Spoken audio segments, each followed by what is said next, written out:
obrigada, professor Guilherme. Eu vou apresentar o professor Guilherme, né?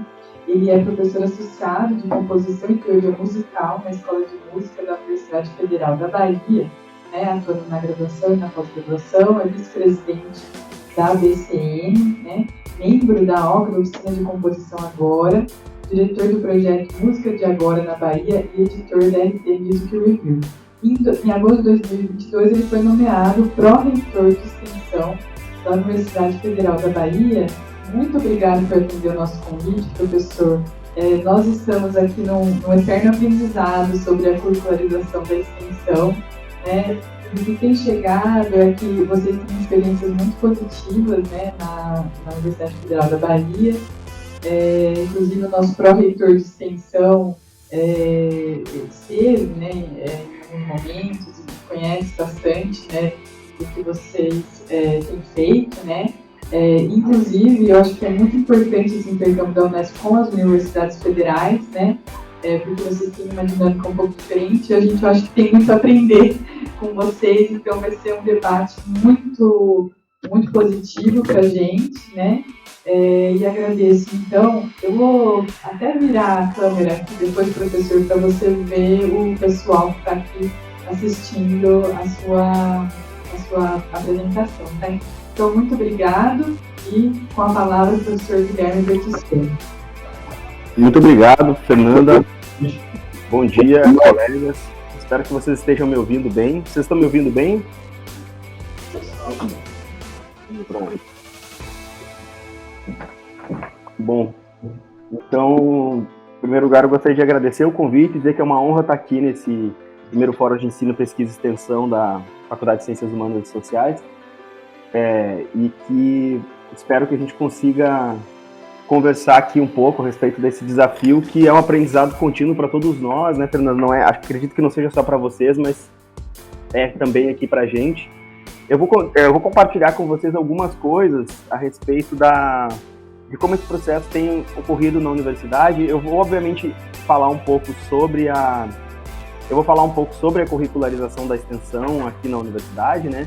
Eu vou finalizar a apresentação mostrando para vocês o nosso guia de curricularização da extensão e mostrar um pouco como esses caminhos têm sido percorridos aqui na UFA. Eu vou mostrar esse guia aqui.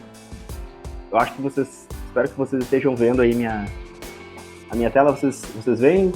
Eu não consigo ver aqui. Espero que vocês estejam vendo. Eu vou compartilhar com vocês um pouco sobre esse guia aqui e vou falar um pouco de como isso tem sido feito aqui na universidade, né? Muitas das coisas que eu vou falar para vocês aqui hoje estão relacionados a normativas e documentos que são aqui da Pró-Reitoria de Extensão, na nossa página da Proeste, proeste.ufpa.br. Essa página aqui, a gente tem uma aba aqui de legislação e muitas das coisas que eu vou falar para vocês aqui estão disponíveis nessa aba de legislação. Se vocês tiverem curiosidade, depois vocês podem voltar lá para a página da Pró-Reitoria e obter essas informações que eu vou mencionar aqui.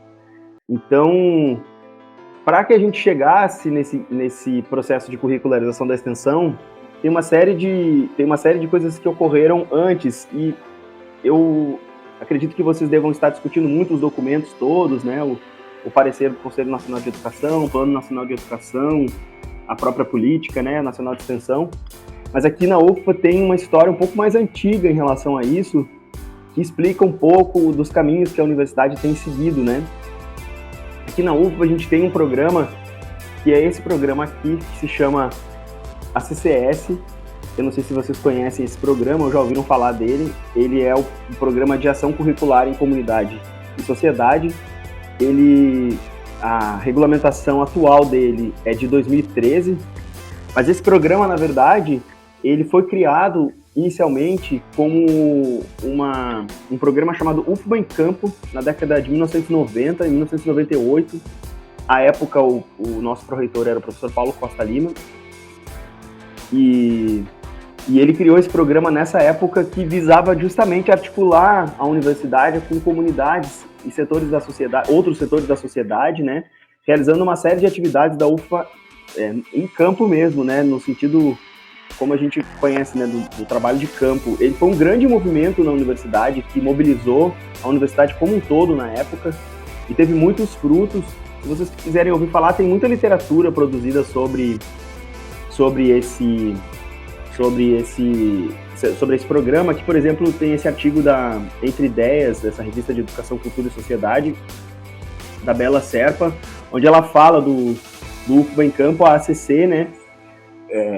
Esse movimento todo do UFBA em Campo, na década de 90, ele, digamos assim, culminou na criação do programa de ACC, antigamente ele se chamava ACC, Ação Curricular em Comunidade. Esse programa, então, passou a ser uma série de atividades regulares, né, da universidade na relação com as comunidades, né, envolvendo mestres e mestras dos saberes tradicionais, envolvendo uma série de atores e atrizes, assim, tanto do campo da cultura quanto das questões ligadas à articulação da universidade com os diversos saberes, né, envolvendo diversas tradições, né, e diversas epistemologias, digamos assim.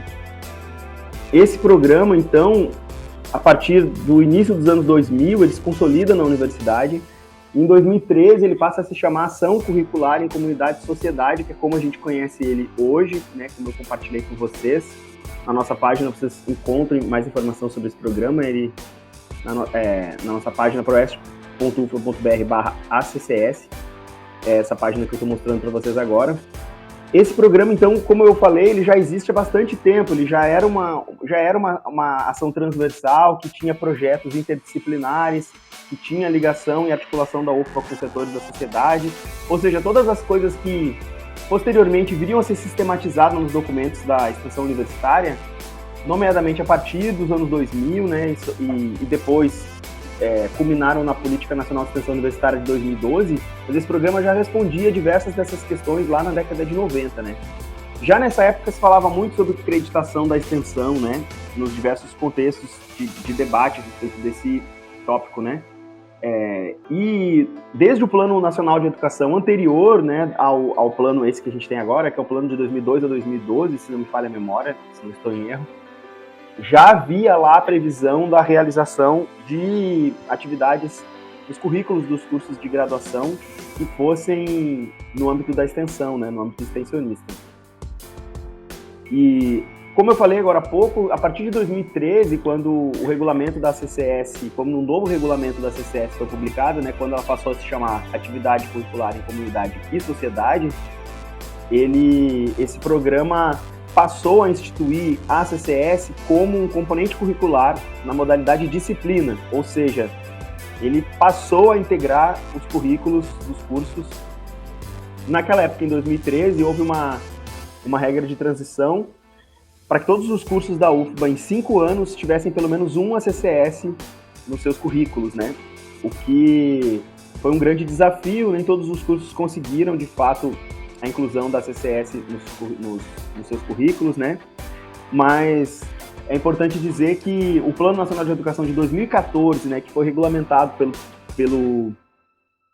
pela Resolução 7, né, do Conselho Nacional de Educação de 2018, que a gente fala tanto, né, dessa questão da obrigatoriedade dos 10% das atividades curriculares em extensão. Isso, de alguma maneira, já acontecia no âmbito da universidade. Eu imagino, Fernanda, que vocês devem ter ouvido falar dessas experiências exitosas. Eu imagino que a CCS deva ser uma delas, né? Porque a gente está falando aqui, por exemplo, de 10 anos, né? Quer dizer, há 10 anos a CCS foi considerada aqui no contexto da Universidade Federal da Bahia uma atividade que passou a ser reconhecida como um componente curricular na modalidade de disciplina, ou seja, sujeito aos índices, para o bem e para o mal, né, sujeito aos índices de frequência, notas, etc., das demais disciplinas dos cursos de graduação e pós-graduação, porque a CCS também é oferecida no contexto da pós-graduação, né, como compondo os currículos dos cursos de pós-graduação, né, digamos assim, a carga horária das disciplinas necessárias para os cursos de pós-graduação. Bom, a partir dessa resolução de 2018, né, da resolução 7 de 2018 do Conselho Nacional de Educação, que regulamentou, né, a meta dos 10% da acreditação, né, da extensão em 10% dos cursos de graduação. A universidade criou em 28 de junho de 2019, para quem, não sei se vocês lembram, né, mas essa resolução ela sai já no finalzinho do ano de 2018, assim, em dezembro de 2018. E aí a universidade, em meados, né, em junho de 2019, ela cria um grupo de trabalho. Esse grupo de trabalho aqui na universidade foi instituído por meio de uma portaria da Pró-Reitoria de Extensão com a Pró-Reitoria de Ensino de Graduação, e ela nomeou um grupo de trabalho que se debruçou numa série de atividades que se começaram a ocorrer a partir do segundo semestre do ano de 2019, né? Esse grupo de trabalho conduziu uma série de debates públicos em torno dessa questão da discussão da acreditação da extensão ou da curricularização das atividades extensionistas, né?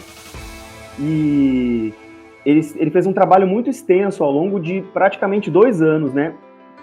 Infelizmente, nesse período, nós fomos acometidos pela pandemia da Covid-19, né? O que ocasionou uma alteração drástica na condução dos trabalhos, né, desse grupo, e também por toda a tragédia, tudo que a gente viveu, né, na questão da emergência sanitária. Mas os trabalhos continuaram, né, e a universidade, a partir de 2020, começou a realizar uma série de congressos virtuais, né, foram 3 edições dos congressos da UFBA realizados de forma virtual, onde esses debates foram realizados. Então, muitos desses debates que esse grupo de trabalho conduziu estão disponíveis, inclusive no YouTube por conta desses eventos virtuais que foram realizados, né? Esse grupo de trabalho, então, ao longo de uma série de atividades regulares, né, ao longo desses 2 anos, inicialmente as atividades foram presenciais, né, visitando as unidades, visitando os nossos conselhos superiores aqui, né, a gente tem 2 conselhos acadêmicos aqui, um de ensino, né, que envolve graduação e pós-graduação, e um de pesquisa e extensão, que é o nosso CAPEX. Então essa comissão visitou esses diversos conselhos, realizou uma série de audiências públicas, debates, conversas, para então produzir um relatório, uma minuta de resolução. Eu vou colocar aqui na tela para vocês verem. Obviamente eu não vou compartilhar com vocês todo esse relatório, mas ele foi entregue em agosto de 2021, esse relatório. Esse relatório, ele explicita todos esses debates. Obviamente não vale a pena a gente falar. Depois, se vocês tiverem curiosidade, eu acredito que seja possível compartilhar esse documento, embora seja um documento interno. Mas só para você ter uma ideia das atividades realizadas pelo GT aqui, a gente teve uma série de... Vocês podem ver que a gente tem uma série de atividades, tá vendo? Tanto de reuniões internas, quanto reuniões setoriais, quanto participações em debates de unidades, colegiados, e também as mesas, né? Por exemplo, essa mesa que eu falei, curricularização da extensão, experiência de desafios, por exemplo, no Congresso Virtual de 2021, está disponível online, né? A mesa Pontos Críticos de Extensão, Solidariedade, Instrumentalidade e Intenção na Extensão Universitária também está disponível online. É possível assistir esses debates virtuais que ocorreram. E esse grupo de trabalho, então, a partir desses diversos debates públicos, né, propôs no contexto da universidade uma resolução, né, que acho que todas as universidades produziram resoluções, né, para regulamentar a curricularização da extensão no contexto das universidades. A nossa resolução aqui, ela é a resolução 2 de 2022. Também não vou entrar em detalhes a respeito da resolução, mas eu só quero mostrar para vocês. Essa aqui é a nossa resolução, que regulamenta, né, a curricularização. Ela foi uma resolução do nosso... A gente tem um conselho superior aqui, né, de ensino, pesquisa e extensão, que, digamos assim, é um conselho superior a esses conselhos acadêmicos que eu falei. Esse conselho que fez, então, a apreciação e aprovação dessa resolução em dezembro de 2022 e previu uma revisão dessa resolução para agora, o começo de 2023, levando-se em consideração o final do prazo, né, para a curricularização da extensão. Diante de todo esse cenário, a gente produziu, ao longo de 2022, um guia para a curricularização da extensão, e aí aqui nesse guia, que é o que eu gostaria de conversar com vocês um pouco mais detalhadamente é onde a gente explicita quais são os parâmetros, os critérios para a curricularização no contexto da UFBA, né? A gente publicou esse guia em setembro de 2022, ele está disponível na nossa página lá, aquela página de legislação que eu falei para vocês agora há pouco, e eu vou contextualizar um pouco aqui esse guia e dividir um pouco com vocês como isso foi feito na UFBA, quais são as possibilidades que foram oferecidas no contexto da universidade, né? Obviamente que esse guia ele está envolvido na base legal, né, que é a base legal comum, uma boa parte dessa base legal comum a todos nós, né, a Política Nacional de Extensão, né, de 2012, o Plano Nacional de Educação, a Resolução 7 de 2018, né, que regulamenta a meta da acreditação da extensão, né, e também as nossas resoluções específicas aqui, né, do Conselho Acadêmico de Ensino, que eu falei agora há pouco, né, e essa resolução 2 de 2022 do CONCEP, que foi aqui de fato regulamentou a curricularização da extensão no contexto da UFBA, né? Basicamente essa é a estrutura do documento. Eu vou falar um pouquinho sobre essa questão da concepção, né, de como a gente imaginou. Várias dessas coisas respondem à resolução, né, que trata a extensão da educação superior brasileira como uma atividade que integra a matriz curricular e a organização da pesquisa, constituindo-se como um processo interdisciplinar, político, educacional, cultural, científico, tecnológico, que promove a interação transformadora entre as instituições de ensino superior e outros setores da sociedade, por meio da produção e da aplicação de conhecimento em articulação permanente com o ensino e com a pesquisa. Eu gosto bastante dessa definição do artigo 3º da resolução. Ela, de alguma maneira, ela já compila, né, muitos dos debates que aconteceram nas décadas anteriores, né, mas eu acho que tem uma série de acertos assim, né, nessa definição. Eu gosto bastante dessa definição, né, e aí também o artigo 4º fala, né, que as atividades de extensão devem compor no mínimo 10% do total da carga horária, né, que é os cursos de graduação que deverão fazer parte da matriz curricular, né. E também no artigo 8º, que eles determinam que as atividades, segundo a caracterização dos projetos político-pedagógicos, os PPCs dos cursos, né, se inserem nas modalidades de programas, projetos, cursos e oficinas, eventos e prestação de serviços. Ligeiramente diferente da política de 2012, né, então há uma mudança, digamos assim, na concepção das modalidades, né, um pouco diferente do que estava na política, mas a gente não vai entrar nesses detalhes.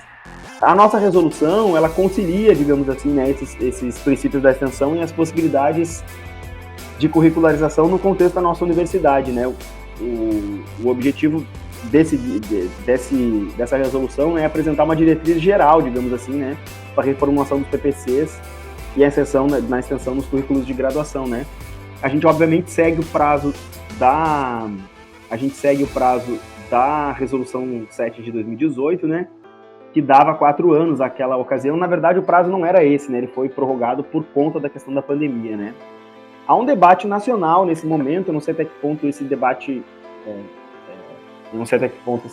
chegou até o contexto do fórum, né, de vocês aqui, mas há um debate no contexto dos colégios, né, de extensão e de ensino de graduação, em relação à pertinência, por exemplo, da extensão desse prazo, de uma nova extensão desse prazo, né, diante do cenário e do desafio que né, uma mudança drástica, tão drástica assim, no contexto do paradigma dos cursos de graduação no país, né. Eu entendo que a curricularização, ela realmente ocasiona numa mudança de pensamento, né, em relação à concepção de extensão, né, e na articulação com o ensino e com a pesquisa. Mas então, nesse momento, esse é o prazo esse prazo de 2022 já expirado, né, é o prazo ainda em vigor, embora haja um debate nacional em relação a essa questão dos prazos, né. Bom, mas assim, se a gente fosse perguntar, né, por que seria interessante, né, por que curricularizar a extensão, né? E primeiro, para contribuir para a formação universitária interdisciplinar, né, cidadã, crítica e responsável do estudante, né? aprimorar a qualidade da formação acadêmica dos cursos de graduação. Obviamente, isso, a exceção das atividades de extensão, aprimora sobremaneira, sobretudo na formação relacionadas a essas questões que articulam com os setores da sociedade, né, em relação a diversos aspectos dos direitos humanos, por exemplo, né. Fortalecer a indissociabilidade entre ensino, pesquisa e extensão, né, que é uma prerrogativa constitucional, né. Promover o diálogo com todos os setores da sociedade com vistas a contribuir para uma transformação social. Eu acho que é através da extensão que a gente pode contribuir decisivamente para os processos de transformação social, né. Incentivar a comunidade acadêmica a atuar na promoção do desenvolvimento humano, econômico, científico, tecnológico, social, artístico e cultural, e ampliar também o conhecimento da população sobre a UFBA, né, no sentido da universidade para a sociedade, mas no sentido oposto, digamos assim, né, estimulando a inclusão de estudantes, sobretudo de grupos sociais pouco representados, né, grupos vulnerabilizados, que muitas vezes acabam não tendo, inclusive, acesso à universidade. Eu acredito que a curricularização pode contribuir para esses processos, né? Nós aqui entendemos, né? É um processo coletivo, né? A gente está falando do guia, né? Da curricularização aqui, para esses processos de inclusão, né? E transformação social. A definição das atividades de extensão aqui no contexto da UFBA, a gente considerou aqui, né? Que definem-se como atividades de extensão universitária para fins da inserção curricular, né? Aquelas que têm por princípio um processo formativo centrado no protagonismo estudantil, que é algo que está bastante delimitado lá na resolução, né, do Conselho Nacional de Educação, de caráter interdisciplinar, cultural, artístico, científico e tecnológico, né, e que integra ensino, pesquisa e extensão, ampliando e viabilizando a relação dialógica e transformadora entre a UFBA e os demais setores da sociedade, né. No parágrafo 1º, a gente esclarece, né, que as atividades de extensão inseridas no currículo necessariamente estarão vinculadas a um componente curricular integrante da matriz do curso, né. Aqui na universidade a gente pode, os componentes curriculares, eles têm várias modalidades, né. Eles podem ter a modalidade de disciplina, mas eles também podem ter a modalidade estágio, atividade ou atividade complementar. E eles poderão se desenvolver na forma de programa, projeto, curso, oficina, evento, trabalho de campo, prestação de serviço. Aqui a gente inclui as diversas modalidades de extensão que estão tanto caracterizadas na resolução do Conselho Nacional de Educação, quanto nas nossas resoluções internas aqui, né, no nosso regulamento de extensão, quanto na Política Nacional de Extensão. Eu faço aqui agora um pequeno parênteses, né, voltando à questão da legislação. Na UFBA, a gente tem, em resposta, né, ao Plano Nacional de Educação e a Política Nacional de Educação Universitária, principalmente, né, a gente tem o nosso regulamento de extensão, né, de 2012, ele já tem 11 anos, né, e ele está disponível na nossa aba de legislação, e lá a gente define o que a gente considera, dentro do contexto da universidade, ações de extensão, né, e o caráter permanente, o caráter temporário, etc. A gente define diversos parâmetros. Obviamente que essa nossa regulamentação da extensão de 2012, ela é anterior a esse Plano Nacional de Educação vigente, também é anterior a toda essa regulamentação da inserção curricular da extensão, né? Portanto, ela ainda não prevê essas diversas possibilidades de atividades, de forma que a gente está já nos diversos conselhos, nos diversos debates, audiências públicas, já discutindo e coletivamente sentindo a necessidade de atualização da nossa regulamentação para dar conta, né, dessas alterações paradigmáticas, digamos assim, né, da extensão no contexto da universidade brasileira, né, não necessariamente só da Universidade Federal da Bahia. Então, fecho aqui o parênteses e volto aqui para o nosso guia. A gente criou um passo a passo da extensão da curricularização na UFBA, né? Esse passo a passo, em primeiro lugar, ele prevê incluir as normativas internas e externas referentes à curricularização da extensão na base legal dos PPCs, né? Ou seja, é necessário que haja, digamos assim, uma confluência, né, dessas normativas e elas estejam claramente explicitadas nos projetos pedagógicos, né? Também é importante reforçar a articulação entre ensino, pesquisa e extensão no contexto dos cursos, né?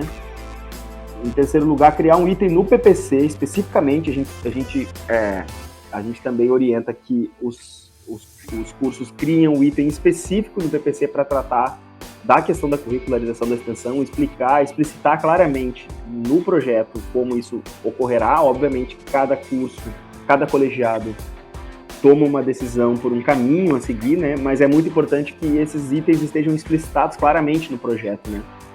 A gente também sugere rever, né, a descrição dos objetivos específicos dos próprios projetos, né, para incluir a extensão como parte do processo de ensino-aprendizagem, uma vez que ela vai estar claramente caracterizada num percentual de 10% no mínimo, né, das atividades curriculares, né.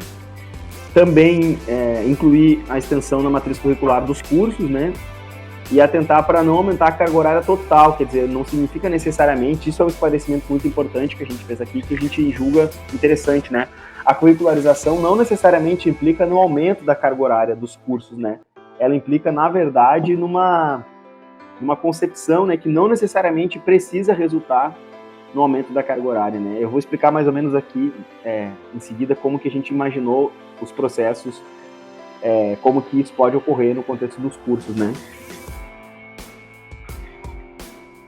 O primeiro passo para iniciar esse processo, né, nos cursos de graduação é uma reformulação do PPC, né, que fica, no caso da universidade aqui, na nossa estrutura administrativa, a cargo dos colegiados, né, e as diretrizes para essa inserção, né, elas precisam ser aprovadas no contexto dos colegiados e das congregações, né. Obviamente aqui a gente tem diversas estruturas.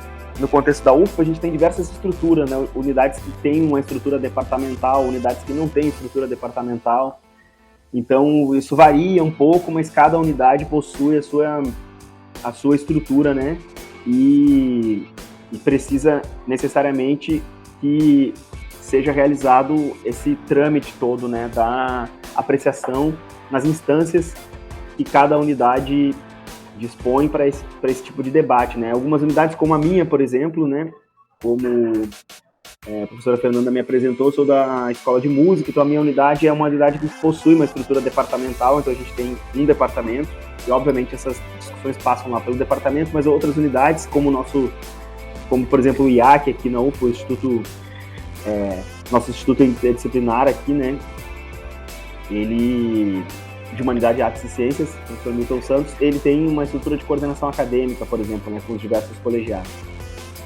Mas, quer dizer, a gente recomenda, né, a atenção a essa resolução que eu falei agora há pouco, né, do CAI, que dispõe sobre o ordenamento administrativo de processos acadêmicos de criação, reestruturação, alteração curricular isolada, extinção de cursos de graduação e pós-graduação em estrito sensu, né. Então a gente tem já uma regulamentação anterior até a essa regulamentação da curricularização, que fala sobre essa questão específica dos processos, que são os processos rotineiros, né, de criação, extinção e reformulação dos currículos, né, mas agora aqui num contexto atendendo, digamos assim, ao que dispõe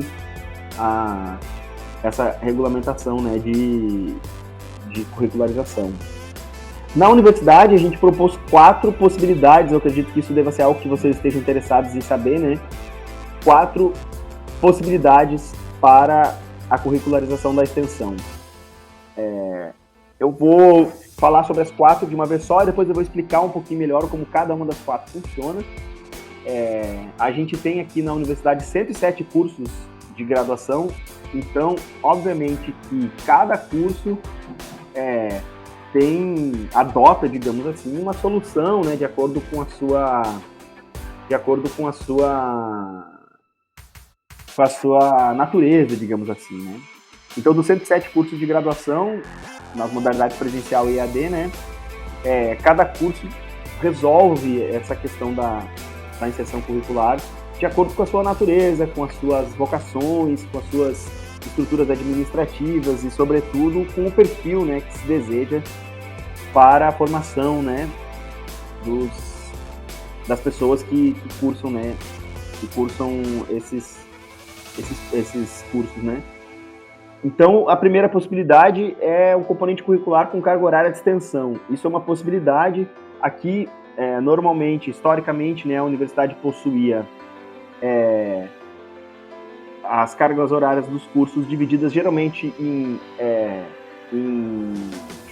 atividades teóricas, atividades práticas e agora, a partir, né, dessa desse dispositivo, os componentes curriculares passaram a integrar uma carga horária específica de extensão.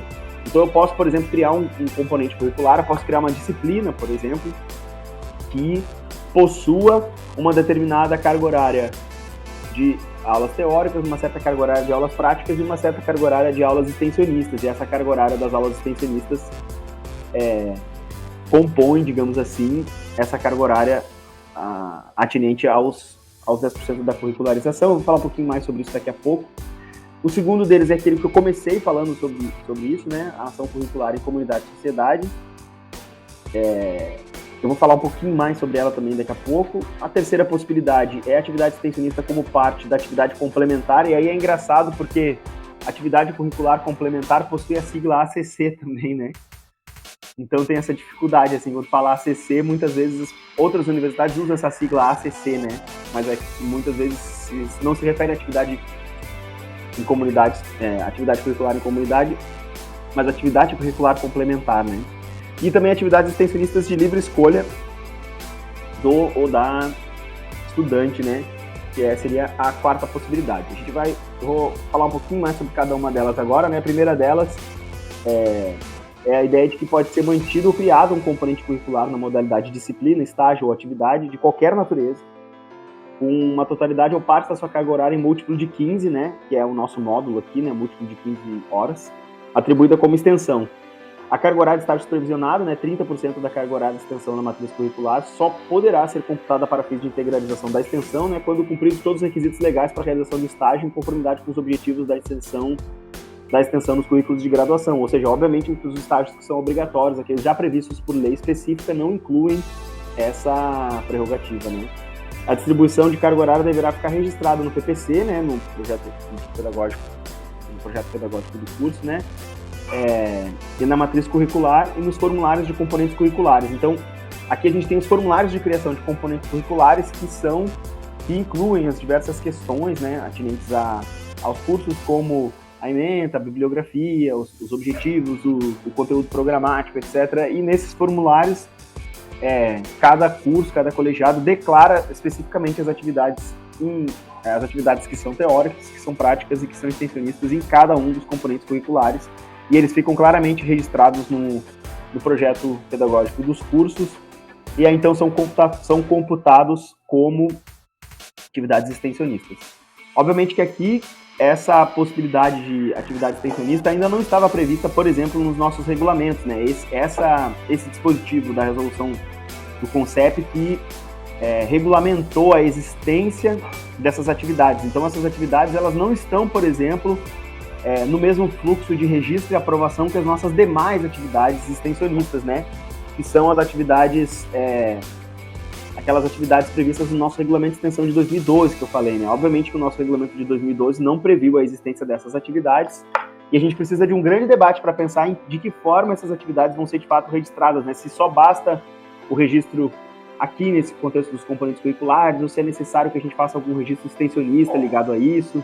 Então a gente ainda está num debate em relação a essas questões, inclusive para que seja evitada a duplicidade de carga horária, né? Obviamente que uma atividade docente, por exemplo, e discente no contexto da universidade ligada a uma disciplina de graduação, ela não pode ter também uma atividade de extensão registrada, por exemplo, um curso ou algo registrado no contexto da extensão, que duplique carga horária, né? Então a gente não pode ter esse dispositivo de duplicação de carga horária, né? Então se o docente tem uma carga horária de ensino atribuída a uma determinado componente curricular que prevê atividades extensionistas, obviamente que ele não vai registrar um projeto de extensão ou um curso ou um programa de extensão que preveja também a carga horária relacionada a essas mesmas atividades, né? O que ocorre também com os estudantes e as estudantes nesse mesmo sentido. Obviamente que os públicos que participam das ações de extensão não são só os docentes e discentes da universidade, mas também público externo, etc. Então, há uma pequena sutileza aí que precisa ser considerada, né? A gente pode conversar um pouco mais sobre isso mais adiante, se vocês tiverem dúvidas, né? Mas então essa é a primeira possibilidade, né? Quer dizer, existem os componentes curriculares e eles podem integrar dentro da sua previsão de realização, eles podem integrar atividades teóricas, práticas e extensionistas que são computadas e declaradas no seu TPC. E só para complementar, isso é o caso, por exemplo, do meu curso. Eu participei da comissão de reestruturação do meu curso, de composição e regência lá aqui na universidade, que teve a conclusão dos trabalhos ao longo de 2021 e está em processo de reestruturação agora, e a nossa opção foi justamente na criação de componentes curriculares com carga horária extensionista, inclusive na realização de componentes curriculares no formato de seminários que são articulados com outros setores da sociedade. Então, foi um pouco a opção que nós tomamos no meu curso, por exemplo, mas obviamente que isso depende, claro, da natureza de cada curso, né? Isso funciona muito bem num curso de música, por exemplo, né? O segundo ponto é a CCS, né, que é um componente curricular de extensão, como eu falei agora há pouco. O programa UFPA em Campo já foi criado nessa perspectiva transversal, né, de atividades de graduação, e se transformou, a partir de 2013, num componente curricular da modalidade de disciplina. Portanto, já existem diversas ACCS criadas no âmbito da universidade, que são oferecidas pelo menos a 3 colegiados diferentes. Então, por exemplo, lá esses cursos de graduação que não prevêem ACCS em seus projetos deverão proceder à inclusão, né, desse componente, cada curso pelo menos uma ACCS, né? E recomenda-se que cada estudante, pelo menos uma ACCS, ele cumpra ao longo da sua trajetória nos cursos de graduação, né? A Pró-Reitoria de Extensão, né, a Pró-Reitoria que eu estou desde agosto respondendo por ela possui editais semestrais de ACCS, onde nós financiamos a ACCS com custeio, né, com verba de custeio, com um monitor, né, um estudante que pode realizar como bolsista de extensão apoio às atividades docentes, para a realização de ações curriculares de comunidade e sociedade todo semestre. Nesse semestre em curso agora, 2023.1, a Pró-Reitoria de Extensão está financiando 46 ACCS ao longo desse semestre, e cada ACCS dessas deve ser oferecida a pelo menos 3 colegiados. Então, se a gente for pensar cada CCS dessa oferecida a 3 colegiados, e considerando que nós temos 107 cursos, portanto 107 colegiados, a gente tem, por exemplo, uma oferta superior de ACCS que pode... A gente não tem exatamente os dados de quais são os colegiados que são ofertados, mas a gente tem uma possibilidade de oferta superior à capacidade de colegiados que nós temos. Então, só das atividades que são financiadas, a gente tem já uma capacidade de oferta superior à capacidade de cursos implementados na universidade, né? Obviamente que não é necessário para fazer uma CCS que se tenha financiamento. É possível que um docente ofereça uma CCS que não necessariamente precise de financiamento de custeio e monitoria, né? E aí é possível que ela seja ofertada independente do financiamento da Proeste. Elas não entram nesse cálculo das 46 que eu estou aqui mencionando. Todo semestre a gente divulga uma lista com as ACCS oferecidas, né? Que ficam disponíveis para a comunidade, né? Então, ao longo de todos os semestres a gente oferta, digamos assim, né, qual é essa, digamos assim, essa oferta, né? Eu mostrei para vocês agora há pouco a página da CCS, eu vou voltar para lá só para mostrar isso, né? Aqui embaixo a gente fala um pouquinho sobre o que é a CCS, quais são os principais e-mails, e aqui a gente apresenta uma lista do passo a passo de criação, e a gente oferece as relações de bolsa, oferece a relação dos colegiados de graduação, mestrado e doutorado, né? E quais são os semestres oferecidos, e também a gente passa um ofício às unidades a todos os semestres, informando quais são, né, os componentes que foram oferecidos semestralmente. E a terceira possibilidade de curricularização da extensão é a atividade extensionista como parte da atividade complementar, né? As atividades complementares são previstas nos cursos, né, normalmente. E existe uma carga horária mínima em cada tipo de curso, depende se é uma licenciatura, se é um bacharelado, obviamente que cada realidade é diferente, né? Mas os cursos prevêem geralmente atividades complementares, as atividades curriculares complementares, ACC, né? E a gente prevê aqui que as atividades extensionistas poderão ser incluídas, então, no regulamento da própria atividade complementar do curso e também no barema, né, digamos assim, dos cursos, né?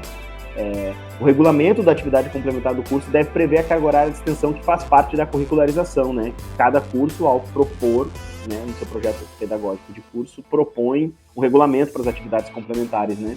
E, se for o caso também, um barema, né, como essas atividades são computadas, digamos assim, em termos de carga horária. Para ser validada uma atividade extensionista, ou a estudante, né, deve ser protagonista da atividade, né, levando-se em consideração aquela ideia do protagonismo estudantil presente na Resolução 7, né, de 2018. Ou seja, ele deve comprovar que fez parte da realização da atividade como monitor, bolsista ou expositor, ou seja, ele deve estar efetivamente participando da atividade, né. Nesse caso, então, os cursos podem prever essas atividades, podem determinar, listar, inclusive já prever inicialmente, de forma que não sejam necessários, por exemplo, processos de validação, etc., né? Processo, digamos assim, que o estudante tenha que abrir um processo no colegiado para que essas atividades sejam de fato consideradas, ou seja, se elas forem previstas no regulamento e houver um barema já específico no curso, basta que seja feito uma conferência simples dessas atividades, né? Diferentemente da quarta possibilidade, né, que é as atividades extensionistas de livre escolha do estudante, né, é considerada uma atividade extensionista aquela cuja carga horária será registrada como extensão, né, considerando os critérios definidos pelo colegiado. Obviamente ele vai definir quais são os critérios de quais atividades extensionistas podem compor. Obviamente uma atividade extensionista que não tem, por exemplo, nenhuma relação com a área de formação do estudante pode não ser aceita pelo colegiado, né. A atividade extensionista poderá ser proposta conforme modalidades previstas e regulamentadas na UFBA, né, com fluxo, registro e avaliação definidos pela PROEST. A aba de definição é essa que eu já mostrei para vocês, né, essa nossa aba de legislação. Eu vou mostrar um pouquinho para vocês agora o que é essa questão da legislação, né. Aqui a gente tem diversos documentos, depois vocês podem, com calma, procurar essas coisas todas, né. A gente, desde os nossos estatutos, regimentos internos, a gente também inclui aqui os diversos documentos nacionais de extensão e as nossas resoluções internas, né, que definem regulamento de ACCS, o decreto de bolsas, as nossas normas de bolsas de extensão, as nossas normas complementares relacionadas à empresa júnior, por exemplo, lato sensu, etc. Então, aqui existem diversas informações que são importantes no contexto, e obviamente ali também, naquela aba de legislação, a gente também informa, né, no nosso regulamento quais são os trâmites para o registro dessas atividades, qual é o fluxo, como isso funciona no sentido do registro das atividades e quais são as modalidades, etc. Isso está tudo explicitado na nossa aba de legislação, né. Cada curso de graduação deverá elaborar, então, um regulamento, né, das atividades extensionistas, definindo a quantidade de carga horária a ser registrada nesse campo, por exemplo, né, o tipo de atividade de extensão e também, nesse caso, mais importante ainda, é o barema, né, para avaliação da atividade, porque, como já diz o nome, né, são atividades livres, né, de modo que o estudante pode realizar diversas atividades e elas precisam, então, ser validadas pelo colegiado, né, e o colegiado pode determinar limites de carga horária para essas atividades livres que vão integrar a matriz curricular, né? Para falar rapidamente para vocês como funciona o registro da extensão na universidade, né?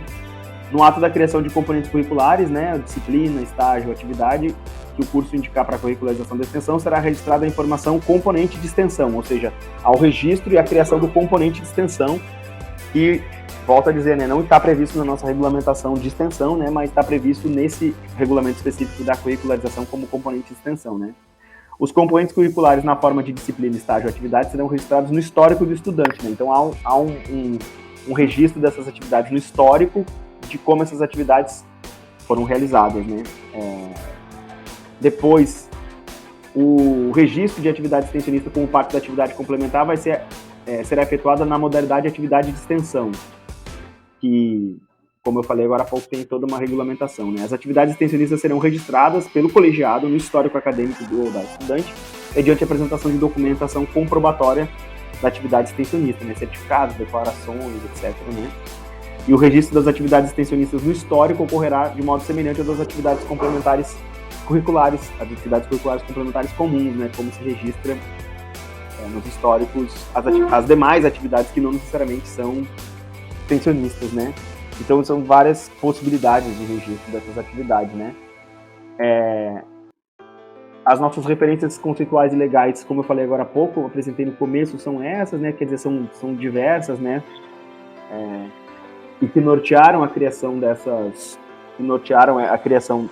dessas diretrizes que eu expliquei para vocês aqui, né? O Plano Nacional de Educação, né? As diretrizes e bases da educação, a resolução do Conselho, né? Que regulamenta as atividades, a nossa resolução interna do CONCEP, né? Esses são os contatos lá da Prograde, né? E eu vou deixar daqui a pouco para vocês o meu contato também, se vocês tiverem dúvidas e quiserem conversar, trocar ideias, fazer sugestões e críticas, etc. Acho que seria muito bem-vindo, né? Então, isso era o que eu tinha separado para conversar com vocês. Eu acho que é importante que a gente tenha tempo, né, para poder conversar, trocar ideias e também, eventualmente, responder dúvidas que vocês tenham. Então, eu gostaria mais uma vez de agradecer a vocês o convite para participar aqui, né, do primeiro Fórum de Pesquisa e Extensão, de Ensino, Pesquisa e Extensão da Faculdade de Ciências Humanas e Sociais e me colocar aqui à disposição para o debate. Muito obrigado.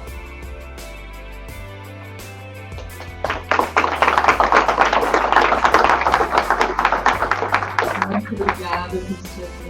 Eu vou abrir, então, o debate e eu já vou começar colocando algumas questões, que foi muito interessante a sua exposição, né? Não, pode deixar para o público, e daí quem quiser fazer pergunta, só levantar a mão que eu vou anotando, né? Eu achei interessante, professor Guilherme, que você falou de uma prioridade do protagonismo estudantil na extensão, né? A gente tem que porque a Unesp, a gente talvez não tivesse tão definido como vocês já há décadas, né? Mas a gente tinha diversos projetos de extensão, né? Uma cultura Unesp de muitos projetos de extensão, ainda que sempre com pouco financiamento, né? Infelizmente. Mas eu fico nessa dúvida daquele primeiro item, que é o componente curricular. Sim. Como é que fica a questão do protagonismo? Como é que fica a questão do quê? Desculpa, cortou um pouquinho. Do protagonismo estudantil. Sim. Uhum. Que me parece que é mais uma escolha dos docentes dentro das disciplinas, né? E parece talvez que seja um protagonismo um pouco menor dos estudantes, quando, por exemplo, aquela última atividade que é de livre escolha.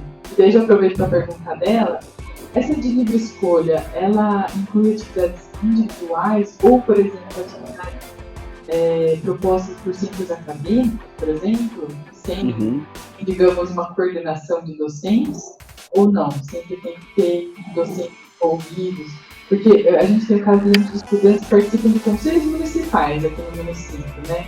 Uhum. Isso é uma atividade interessante, deveria ser de extensão, né? Mas é uma iniciativa individual do estudante, não tem uma coordenação com o docente, né? Vocês consideram isso? Né? Eu não sei também a sua experiência na escola de música, com os componentes, né? Seriam essas dúvidas. Certo. Eu vou começar pelo final, tá? Vou responder de trás para frente. Nessas atividades livres, depende, assim, num certo sentido, os colegiados têm autonomia para decidir isso, né? Eu acho que depende um pouco da natureza dos cursos, né? Eu vou dar um exemplo no nosso caso aqui. No meu caso, né, da minha experiência particular, né, de música. Muitos dos nossos estudantes, por exemplo, estão relacionados a projetos sociais e a grupos de música, por exemplo, ligados a outros espaços, por exemplo, né? Por exemplo, eu tive um bolsista de iniciação científica aqui que tocava no contexto do Rumpilézinho. Não sei se vocês conhecem a orquestra Rumpilés, que era do saudoso maestro Letieres Leite, né? Eles têm um projeto que é uma orquestra jovem, né? Ligada à mesma ideia do Rumpilés, né? E esse meu estudante, por exemplo, tocava no Rumpilézinho, né? Ele era saxofonista lá, né? Então estudou lá e participava das diversas oficinas e realizava uma série de atividades, de concertos, de atividades didáticas e tudo mais, complementares à formação que ele estava desenvolvendo na escola de música, né? Eu não estou dizendo que essas atividades são computadas na minha escola, mas eu estou dando um exemplo de atividades que são diretamente relacionadas à área de atuação dele, que tem relação direta com o que ele está fazendo e que vai ter uma interação transformadora entre o que ele está fazendo aqui na universidade, digamos assim, né, e lá no contexto do projeto onde ele está inserido. Ou seja, há um potencial muito grande de interação dialógica transformadora entre a universidade e a sociedade aí, né? Então, por exemplo, seria uma oportunidade, por exemplo, de a gente pensar isso. Obviamente que essa decisão, por exemplo, de quais atividades vão de fato integrar ou não vão integrar os baremas e os regulamentos dos cursos, ele fica a critério de cada colegiado, né? O que a gente orienta só é que que tenha uma atenção em relação a quais são as atividades e de que maneira elas vão, de fato, ser registradas. O que é necessário na universidade, aí eu vou dar o exemplo da UFBA, né? Para o registro de uma atividade de extensão. O protagonismo estudantil, no contexto das resoluções que a gente tem aqui na UFBA, e também, de uma certa maneira, reverbera as regulamentações nacionais, né? Parte do pressuposto que esse estudante, normalmente, ele vai estar envolvido em algum processo pedagógico, ele vai estar envolvido em algum processo mais amplo, né, de ensino ou de pesquisa. Ele vai estar articulado, portanto, os estudantes envolvidos nessas atividades de extensão, embora haja protagonismo estudantil, há uma relação com o docente, né? Então, aqui no nosso contexto, para a formação extensionista seja registrada, por exemplo, é necessária a participação de um docente ou de um servidor técnico, ou seja, o estudante não pode propor uma ação de extensão. Ele pode coordenar uma ação de extensão junto com o docente, isso ele pode, mas ele não pode necessariamente propor a ação de extensão. Ele pode coordenar, ou seja, precisa ter um docente junto com ele, desenvolvendo esse processo pedagógico de sociabilidade entre ensino, pesquisa e extensão, que vai de alguma maneira supervisionar, orientar a realização dessas atividades. E ele pode, inclusive, ao cadastrar essa atividade, o docente ou o servidor técnico, ele pode, inclusive, cadastrar o estudante ou a estudante como coordenador ou coordenadora da atividade. Isso é possível de ser realizado, né? Então, como a minha resposta nesse sentido para propor uma ação de extensão registrada nos nossos fluxos internos de ação extensionista, não é permitido que o estudante proponha, é permitido que ele coordene, se ele tiver participação também de um docente ou servidor técnico administrativo, que aqui no nosso caso a gente permite que os servidores técnicos registrem, proponham, inclusive façam propostas para os editais de apoio às ações extensionistas, né?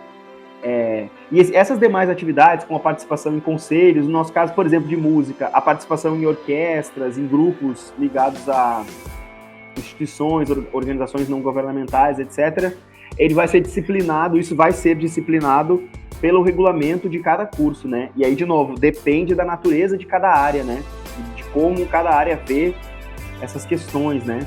Obviamente que eu entendo a importância, entendo a relação transformadora entre a universidade e outros setores da sociedade, por exemplo, Fernanda, no contexto que tu mencionaste agora, da participação dos conselhos, por exemplo, né? Obviamente que vai haver uma relação muito, muito forte, né, do estudante, obviamente que muitas dessas questões podem potencializar e propor essa relação transformadora, mas aí depende também da natureza do curso, da natureza da atividade, né?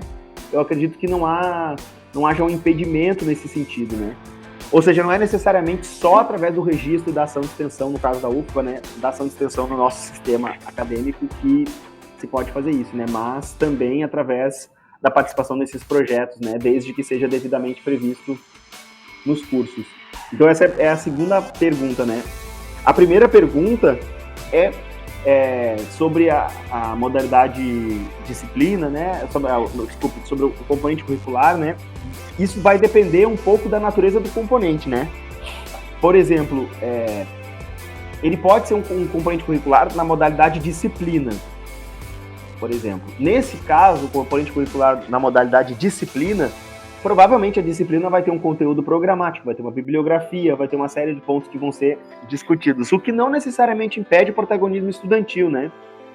Obviamente que não, depende da metodologia, de como isso vai ser, digamos assim, articulado pelo docente ou pela docente ao longo do semestre, né? Mas, de fato, há uma série de elementos que têm o potencial de inibir, né, esse protagonismo. Obviamente que na realização de atividades, por exemplo, a atividade ela já tem um caráter muito maior de protagonismo do estudante, né? O estudante, as atividades aqui, ela têm um caráter muito maior.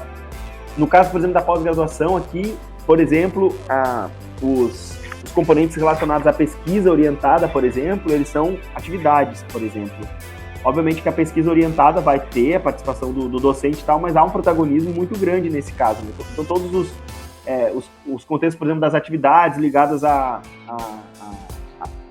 esse tipo de atividade que, digamos assim, vai ter um protagonismo muito maior do estudante, vão ser caracterizados sob a forma de atividade.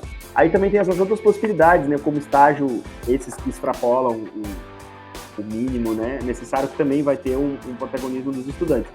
Eu vou agora, de novo, falar um pouco da experiência do nosso curso lá. Eu participei, como eu falei, né, da comissão de reestruturação do meu curso lá de composição e regência. A gente previu, por exemplo, a realização de seminários. Esses seminários, por exemplo, que a gente previu lá, eles são componentes curriculares na modalidade de disciplina.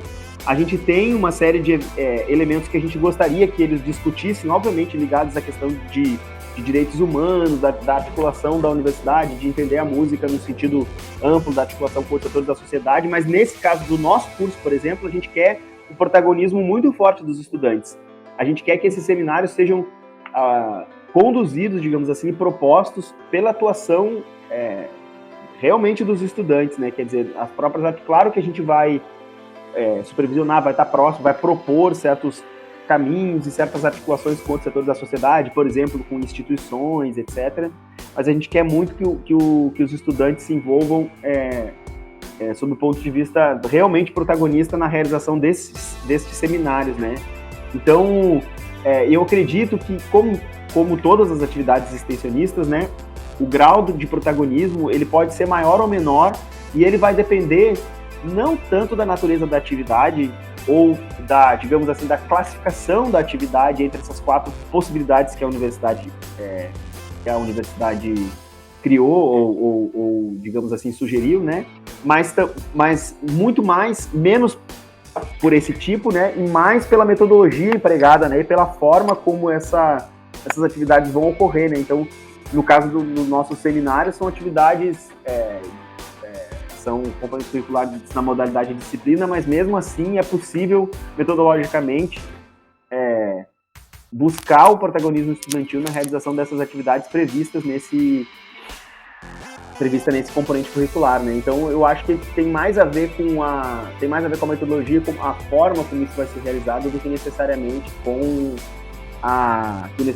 o tipo, né? Obviamente que, aos 2 exemplos que integraram as 2 perguntas, né? As atividades livres e as atividades complementares, aquelas que são que eu coloquei ali, né? Que são quando ele é bolsista, monitor, etc. Ou seja, aquelas atividades onde o estudante ele de fato está ali no protagonismo realmente daquela atividade. O nível de protagonismo é muito maior, né? Pela própria natureza da atividade, né? Quer dizer, o estudante bolsista, por exemplo, de extensão, a gente tem aqui o nosso programa de bolsas de extensão, né? O estudante que está desempenhando o plano de trabalho de uma bolsa de extensão, obviamente que ele vai ter um protagonismo enorme na realização do seu plano de trabalho, embora haja orientação, tudo mais que a gente conhece do processo formativo, né?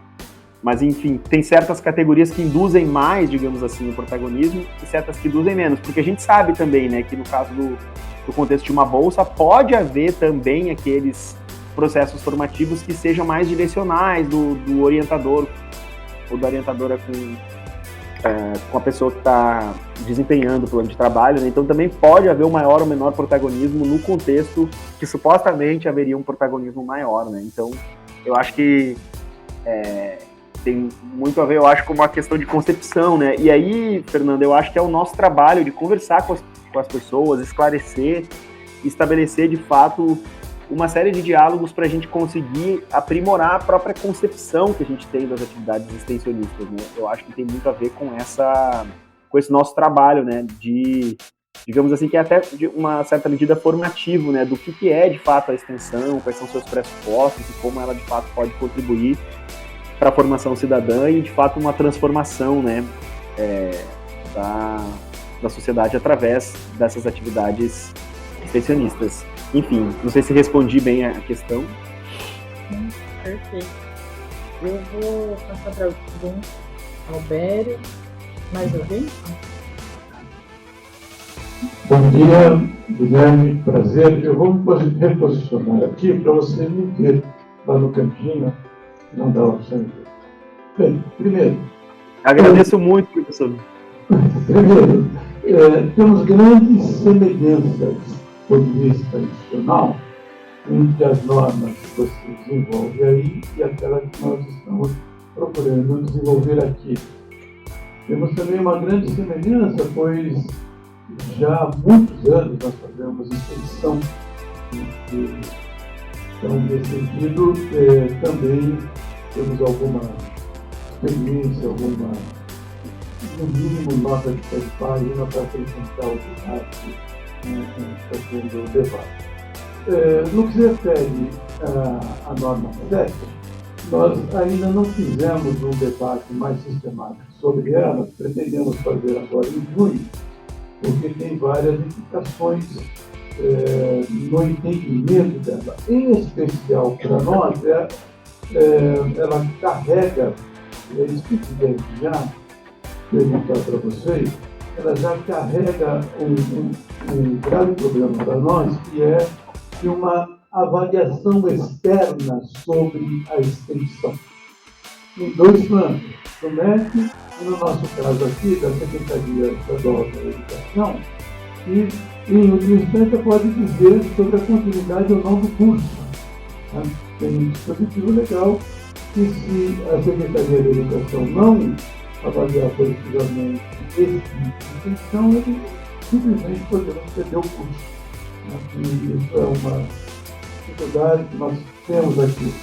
Uma dessemelhança também, que eu gostaria de utilizar, então, vamos propor fazer um debate sobre a normativa, a sede do MEC, talvez em junho, se tudo correr bem, pela comissão de ensino, que dá tempo, mas também enfrentamos algo que eu não percebi aí na sua institucionalidade, que é a seguinte.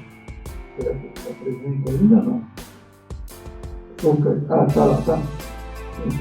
Está me ouvindo? Está tudo certo? Tá. E é a seguinte,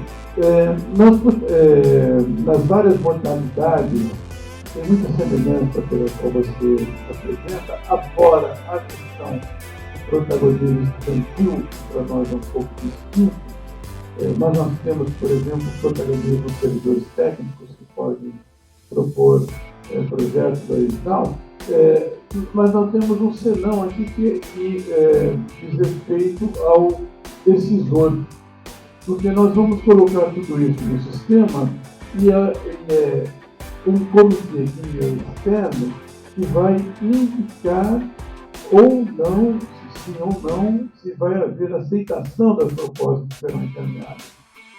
Vocês têm esse nó aí, ou isso é resolvido dentro da própria unidade? Eu penso que seria interessante resolver isso nas nossas instâncias internas, mas no nosso registro, quem vai decidir será um comitê que é interno.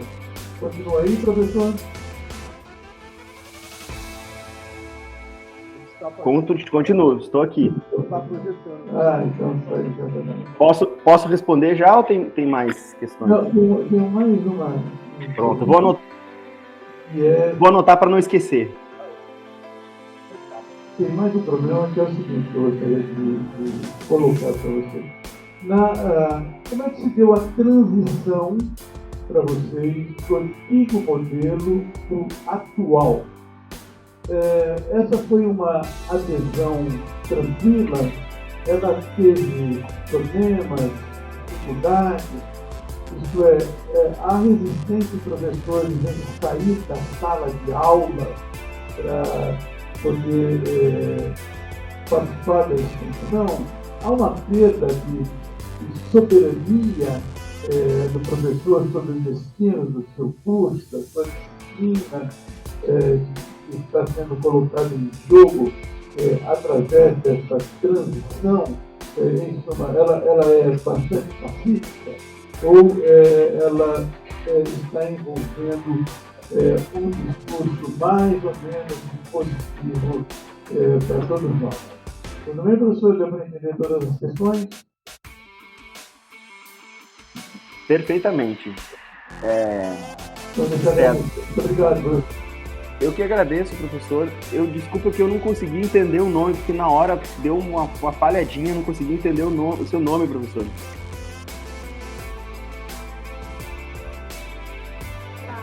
Uma falha, né, professor Guilherme? No áudio. Eu não consegui entender o nome do professor que estava me perguntando as coisas. Aí eu queria saber o nome dele.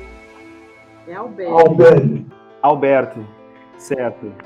Albério, desculpa, certo, professor Albério. Tá um pouquinho ruim o microfone, tá saturando um pouquinho, tá um pouquinho difícil de entender, mas eu entendi. Viu? Nós estamos te ouvindo bem, professor. Mas eu entendi completamente as perguntas. Bom, primeiro sobre a questão das avaliações, né? A primeira pergunta sobre as avaliações. De fato, a própria resolução... Oi? Para resolver esse problema aqui do retorno. Certo. Temos um problema aqui, cortado. Vocês estão ouvindo agora? Não estamos te ouvindo bem. Vamos botar aqui, tá falhando um pouco. Entendi. Peraí, deixa eu ver, eu vou tentar ver uma coisa aqui. Melhorou? Parece que tá melhor. Tá, pronto, pode ser que seja o meu... Às vezes dá algum mau contato aqui no meu fone. Pronto, sobre a questão da avaliação externa, né? Obviamente, os cursos de graduação, eles estão sujeitos às avaliações, né, do INEP, né? A própria resolução fala. Esse dispositivo continua sendo o mesmo, né? Ele não muda, né? Então, os cursos vão receber as avaliações externas, né? Esse comitê que visita as instituições, isso permanece, né? Tá lá, e isso é o fluxo normal da validação, da revalidação dos cursos, né? Eu acho que é uma prerrogativa legal e ele é independente dessa resolução, né? Oi. Um minuto que nós estamos com dificuldade aqui de ouvir. Tá bom. Será que é melhor o senhor sair e reentrar? Vou tentar fazer isso, então.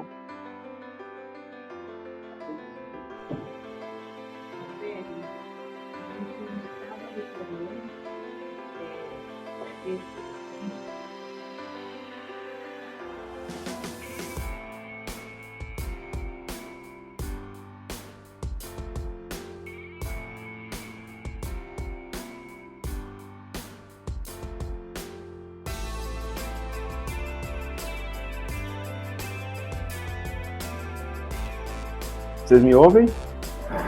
Me ouvem? Melhorou? O problema continua. Será que não é aqui, não, Ney? Não é aqui o problema? Talvez seja aqui o problema, Deixa professor. eu sair e entrar, vamos ver.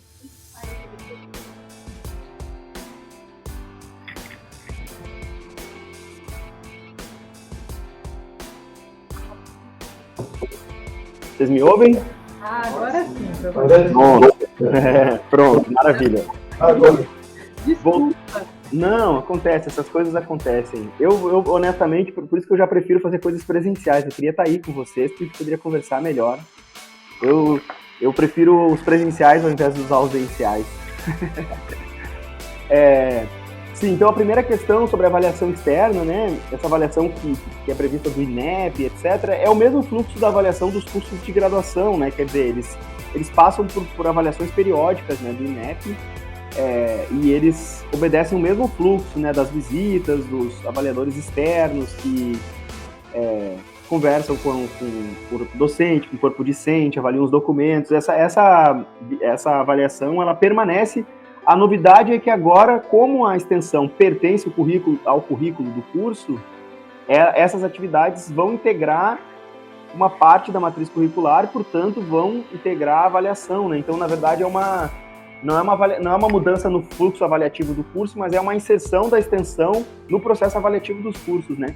Nesse momento, como a gente já expirou o prazo, né, de dezembro de 2022 para a inserção curricular, e a gente está nesse processo agora ainda, muitas universidades não concluíram o processo, a gente não sabe ainda, isso é um debate até que aconteceu já no colégio dos pró-reitores de extensão e no Fórum ProEx, né?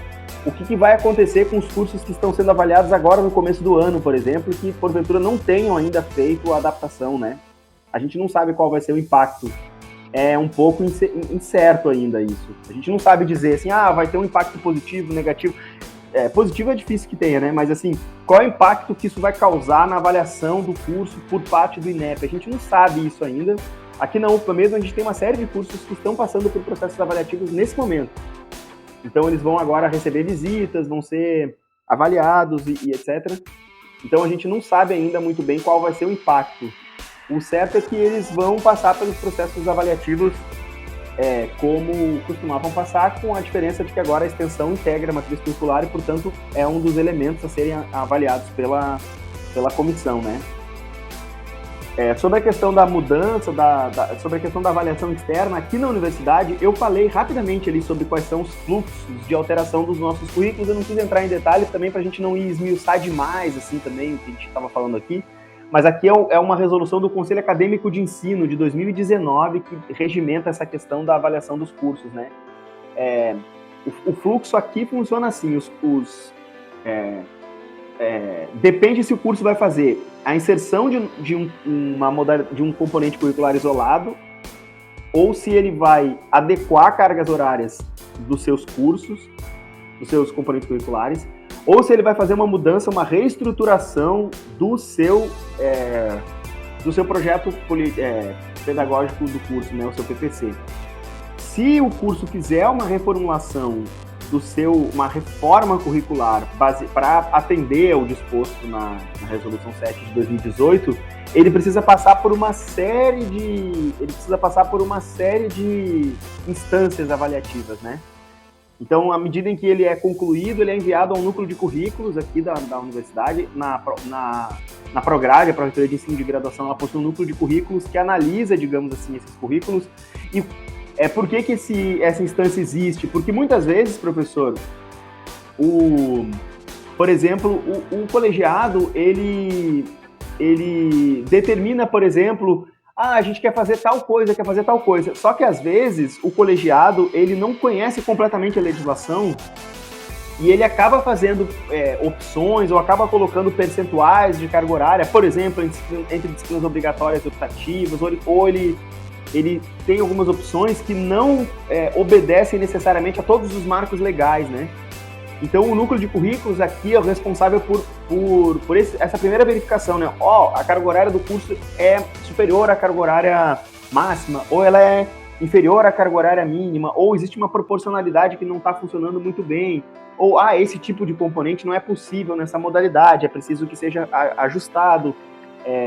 Não está muito bem caracterizado tal atividade de acordo com a legislação tal.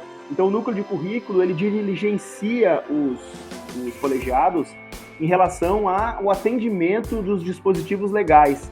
Muitas vezes, os colegiados conhecem muito bem a legislação e atendem a todos os dispositivos legais, mas muitas vezes não. Muitas vezes isso não acontece. Então, muitas vezes é necessário que sejam realizados ajustes que não são necessariamente relacionados ao conteúdo dos cursos ou à concepção, digamos assim, mas aos marcos regulatórios que são, inclusive, externos à universidade e orientam a realização dos cursos de acordo com a natureza de cada curso, né? Seja o curso de licenciatura, aí tem toda uma questão da legislação sobre os estágios, sobre os conteúdos obrigatórios, os bacharelados já tem outras definições relacionadas aos trabalhos de conclusão de curso, etc. Ou seja, existe toda uma legislação que embasa, né? E que muitas vezes são obedecidas pelos projetos pedagógicos dos cursos e muitas vezes não são, né?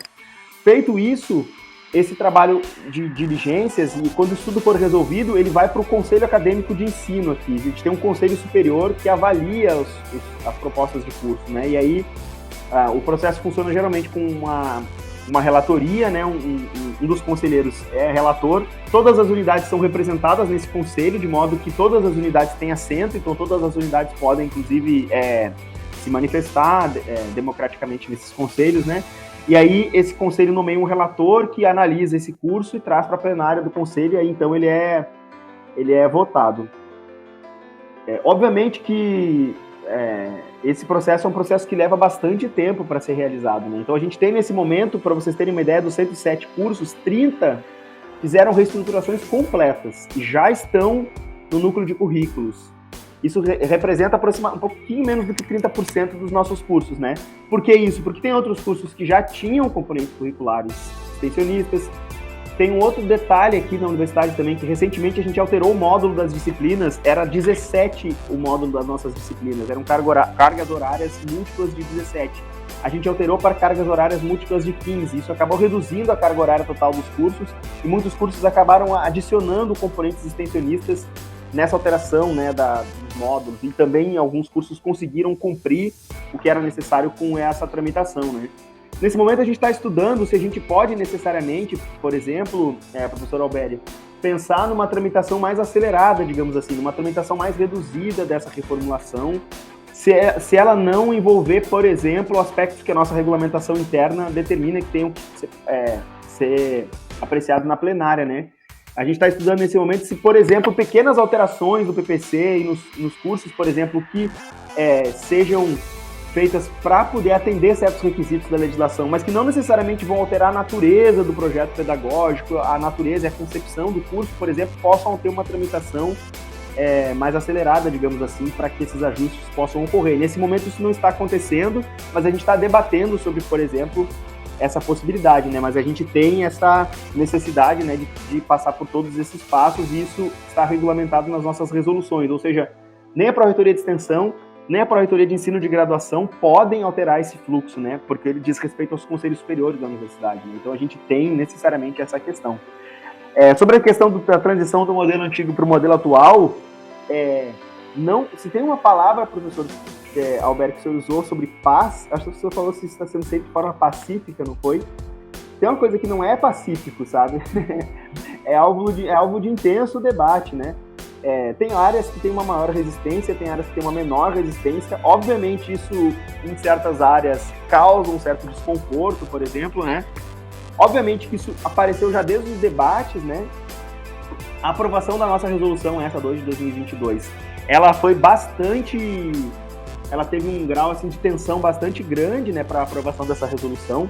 Eu acho que quando a gente tem mudanças tão profundas assim de paradigma, elas ocasionam muitas vezes um grande debate, né? E muitas vezes ocasionam certas reações, assim, né? E isso depende um pouco da natureza de cada área, né? Nem sempre as pessoas entendem completamente o que isso significa, né, em termos de mudança de paradigma da universidade. Isso houve um grande debate, não é algo que está sendo conduzido de forma pacífica. Por outro lado, a gente também não quer que isso seja conduzido de forma autoritária, digamos assim, né? Ou seja, não, precisa ser assim e pronto. Não, a gente também está conduzindo uma série de debates para a gente tentar entender a realidade de cada curso. E como acho que ficou claro na exposição, a gente criou 4 possibilidades diferentes, cada uma delas com múltiplas possibilidades de implementação, respeitando a natureza diversa, né? Aqui a gente é uma universidade muito diversa, a gente tem uma política de cotas, por exemplo, para ingresso muito ampla. A gente é uma universidade, por exemplo, que tem uma quantidade enorme de estudantes quilombolas, por exemplo. A gente tem diversas modalidades de ingresso que não são previstas na lei, né? Por exemplo, a gente tem ingressos de indígenas aldeados, pessoas refugiadas, pessoas trans. A gente tem uma série de possibilidades de ingresso aqui, né? Então a nossa universidade é muito múltipla, ela é muito diversa. E também ela é muito grande, né? A gente tem hoje uma comunidade de estudantes na faixa de 52 mil estudantes, distribuídos em 107 cursos de graduação e 130, se não me falha a memória, se não estou em erro, 132 cursos de pós-graduação, ou seja, é uma comunidade imensa, né? Então a gente precisa respeitar essa pluralidade, essa diversidade, tanto do nosso corpo discente, quanto do nosso corpo docente, quanto também das múltiplas formas de se pensar, né? Cada curso, cada área pensa essas questões de uma maneira diferente, né? A gente precisa achar um ponto aí, um bom termo, digamos assim, que nos permita debater publicamente, mas de fato ter diretrizes que sejam claras, né, para a gente poder atender às legislações. Porque se tem uma coisa que a gente não pode fazer é ignorar o fato de que há uma legislação superior à universidade, no caso, a Política Nacional de Extensão, e há também um parecer do Conselho Nacional, ou seja, essa questão ela é superior ao domínio da universidade. Não nos cabe na universidade, por exemplo, discutir se a gente concorda ou não com a extensão curricular da extensão. Isso é uma decisão que já foi tomada. Então, assim, claro que muitas pessoas questionam, inclusive, a própria existência desse dispositivo, né? Mas esse dispositivo, ele supera a nossa capacidade de decisão, né? Então, assim, a gente precisa achar um bom termo que, em alguma medida, consiga criar um debate suficiente para criar consensos em torno dessa inserção. E é o que a gente está tentando fazer, né? Eu espero que a gente consiga concluir o processo da forma mais democrática, assim, né? E plural possível, né? Acho que respondi as 3 questões, não foi? Obrigado, Guilherme. Será que você me permite tirar mais uma dúvida com ele? Eu tenho um estudante que é muito importante para mim. Ele trabalha de segunda, provavelmente até sábado ao meio-dia. Estuda à noite. E mora razoavelmente distante aqui de mim.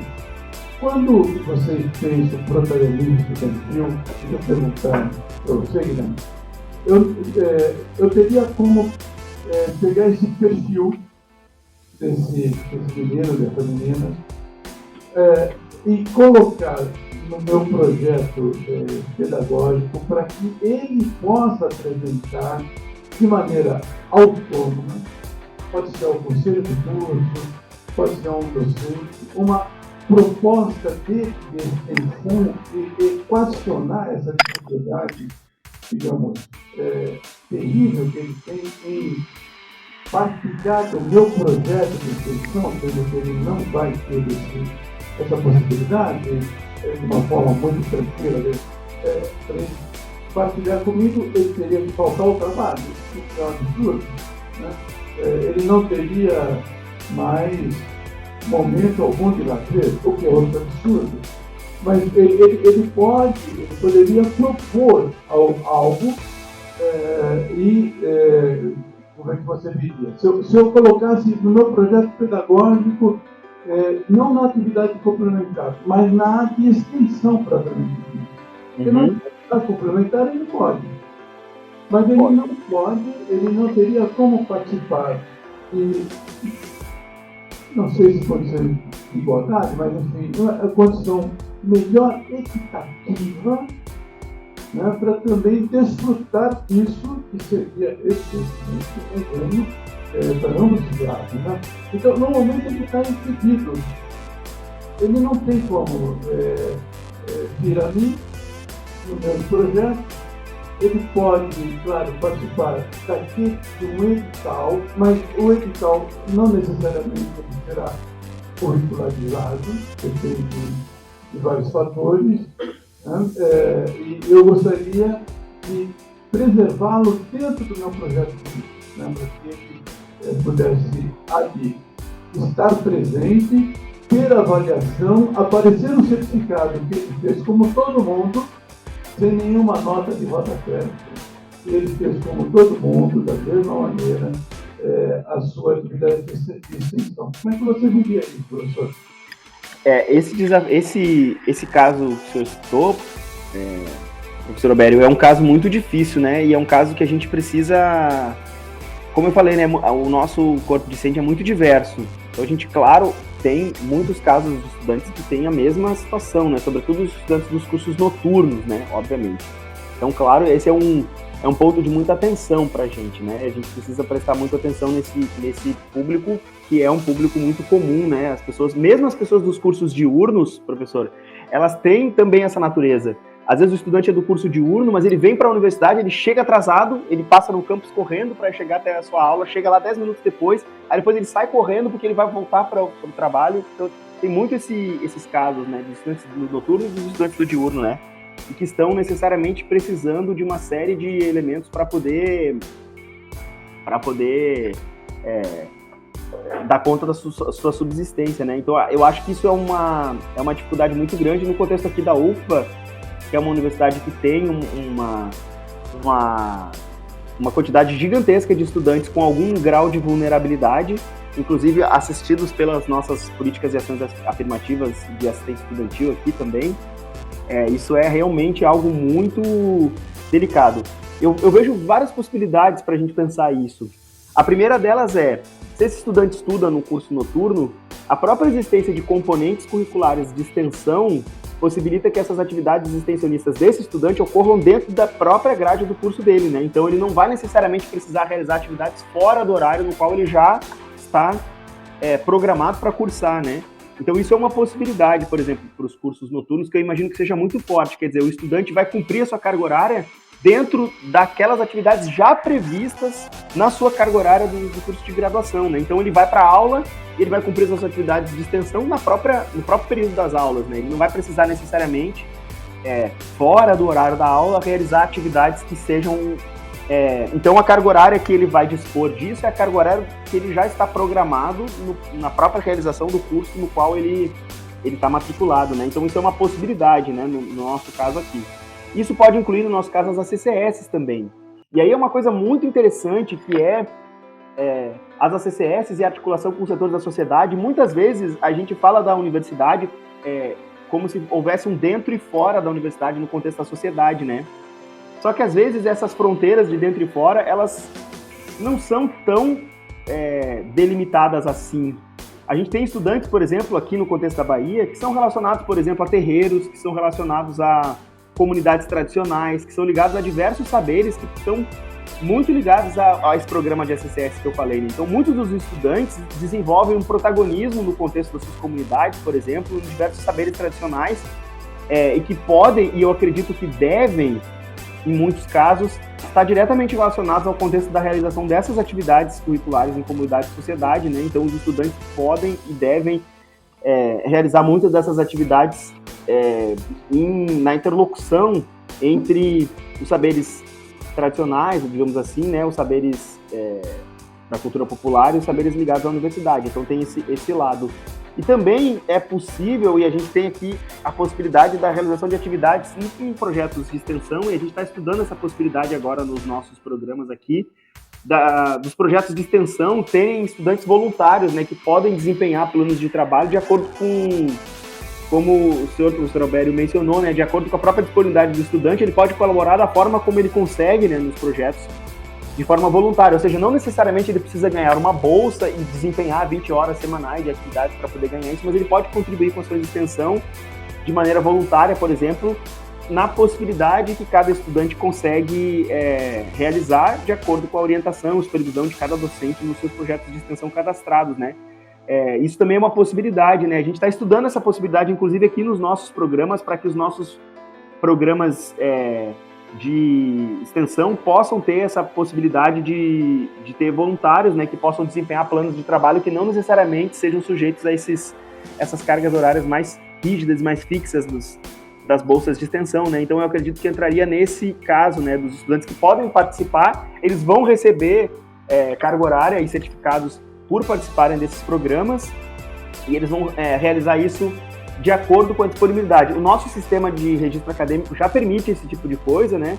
Mas a gente pode, inclusive, pensar, e aqui eu estou falando, que a gente estava estudando, dos bolsistas, digamos assim, voluntários nos projetos de extensão, né? Quer dizer, a gente pode ter uma série de bolsistas que vão receber a bolsa ao longo de um determinado tempo, aqui no nosso caso é 1 ano, mas também a gente pode ter uma série de bolsistas que vão desempenhar planos de trabalho que tenham essa possibilidade de realização mais flexível das atividades, mas ao mesmo tempo tenham a sua acreditação, né, das atividades em relação a essa possibilidade, né, de realização das atividades extensionistas que vão depois compor a carga horária desses estudantes. Então eu acho que são algumas possibilidades, né, que podem ser realizadas nesse sentido, e eu acho que a gente precisa ter uma especial atenção a esse público, né, a esses estudantes e a essas múltiplas formas e essa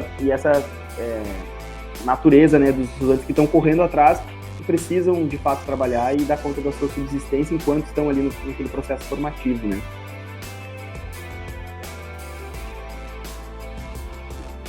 Muito obrigada, professor Guilherme. Alguém tem mais alguma pergunta? A Neia é a nossa funcionária do escritório de apoio à extensão, que eu ia falar de apoio à pesquisa, de apoio à extensão. Por favor, Neia. Olá, bom dia, professor. Olá, bom dia, tudo bem? Tudo bem. É o seguinte, quando a gente fala de extensão, da popularização de extensão, e todas as falas que eu percebo em relação ao Unesp, ela parece que tem uma visão de uma mão única, né? Que o docente seja protagonista e como incluir o aluno como protagonista nessas atividades. E na sua fala, que as universidades federais, elas têm uma outra visão, né? Essa visão realmente de mão dupla.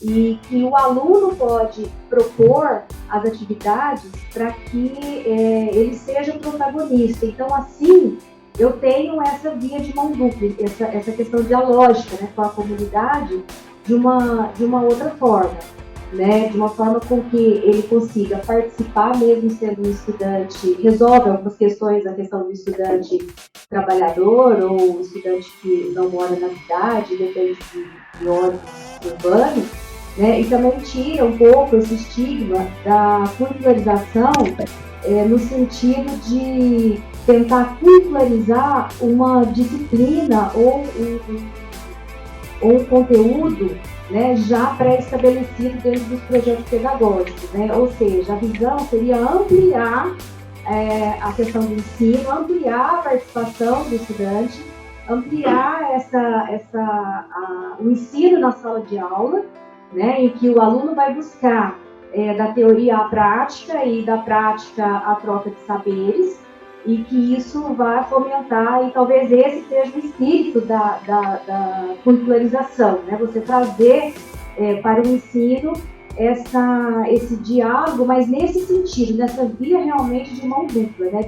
De autorizar, vamos dizer assim, o aluno trazer esses saberes das comunidades, porque eu acredito que isso fica bem mais tranquilo do que a universidade procurar a comunidade para desenvolver um trabalho. É mais fácil quem está na comunidade propor que a universidade faça essa ponte entre o conhecimento de ambas as partes, o conhecimento acadêmico e o conhecimento, digamos assim, popular, né? Então, nesse sentido, eu também queria colocar assim, você acredita que dentro não só do ensino, porque isso nós estamos falando do ensino, né, da graduação, mas dentro da pesquisa, por exemplo, eu posso, dentro de grupos de pesquisa, eu posso inserir essa curricularização mesmo na graduação, obviamente, porque a legislação ela fala disso, né, incluir dentro dos grupos de pesquisa da pós-graduação algumas atividades que fazem esse diálogo com a comunidade,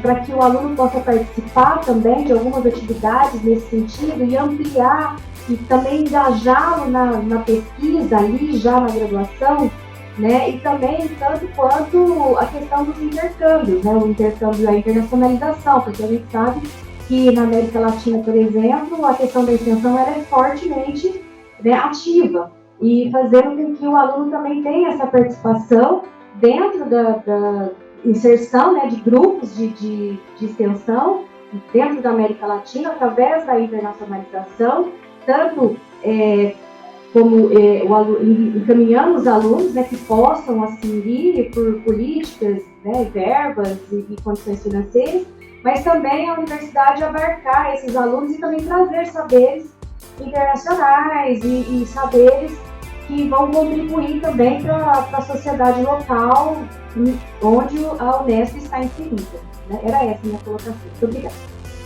Muito boa, eu agradeço muito essa colocação. Eu acho que tem várias questões envolvidas que nos fazem refletir, né? Eu acho que, em primeiro lugar, a extensão, ela tem múltiplas direcionalidades, né? Assim, quanto mais interação dialógica a gente tiver, e aí eu tô falando tanto dos docentes, dos discentes, dos servidores técnicos, é muito importante que os servidores técnicos também estejam envolvidos, né, nessas atividades.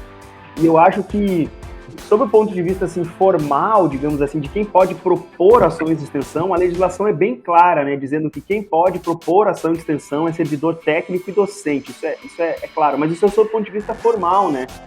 Agora, como eu falei, né, um estudante pode ajudar, por exemplo, ele pode ajudar a coordenar uma ação de extensão, né, que seja formalmente proposta por um docente, né? Então, assim, eu acho que quanto maior for a capilaridade dessas ações na relação entre os docentes e os discentes, eu falei estudantes naquela hora quando eu estava falando sobre o protagonismo estudantil, mas serve também para docentes, né? Que a gente tem o caso aqui, por exemplo, voltando para minha realidade, né? Eu tenho um colega, por exemplo, eu sou da escola de música aqui, né? Eu tenho um colega, por exemplo, que é professor de percussão aqui da escola de música da UFBA, e ele é o alabê do terreiro do Gantuá, aquele terreiro famoso, que todo mundo já ouviu falar da mãe menininha do Gantuá, etc. Ele é o alabê, é uma espécie de... é o percussionista responsável pela música no contexto do candomblé, né? Ou seja, ele é digamos assim, o músico mais importante lá dentro do terreiro, né? E ele é professor da escola de música, ou seja, ele tá ao mesmo tempo... Lembra que eu falei que às vezes a fronteira entre dentro e fora, ela não é muito clara, assim, né? Esse é um caso típico para mim, né? De um músico que está lá no terreiro e tá na universidade ensinando. Então ele tá nos dois lugares, né? Obviamente ele tem um projeto dele lá de extensão que se chama Rum Alag B, que ele faz lá, Rum Alabê, né? Que ele faz há bastante tempo lá já. Então esse projeto, por exemplo, ele tá relacionado à escola, mas também está relacionado ao terreiro lá. Então, assim, é uma coisa que está na sua natureza, na sua essência, já está numa interlocução enorme entre os saberes que estão lá no contexto da comunidade e o que está aqui no contexto da universidade, né? Então, borrando um pouco essas fronteiras entre o que é dentro e o que é fora. Por isso que eu até falei lá atrás, eu não gosto muito da formulação da relação entre a UFBA e a sociedade. Eu acho estranha essa formulação. A UFBA, eu usei UFBA, né? Mas a universidade e a sociedade. Porque parece que quando a gente fala isso, a universidade está fora da sociedade. E isso é uma coisa que eu não consigo admitir muito bem. E eu falo isso pelo bem e pelo mal. Eu vou dizer pelo bem, que é isso que eu falei agora, mas pelo mal.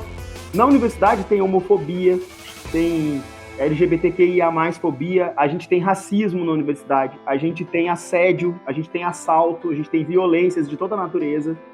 Elas estão lá na sociedade, mas elas também estão dentro da universidade. A gente não está alheio à sociedade. Os problemas que afligem a nossa sociedade, eles afligem a universidade também. Eu não posso pensar que a universidade é uma ilha, uma bolha, no qual esses problemas que estão na nossa sociedade como um todo, o patriarcado, o machismo, o sexismo, tudo isso está na universidade também. Então, a universidade, essas fronteiras são borradas para o bem e para o mal, entendeu? Então, eu acho que o que a gente tem que criar é mecanismos de potencializar essa articulação e, sobretudo, as articulações que já existem, né?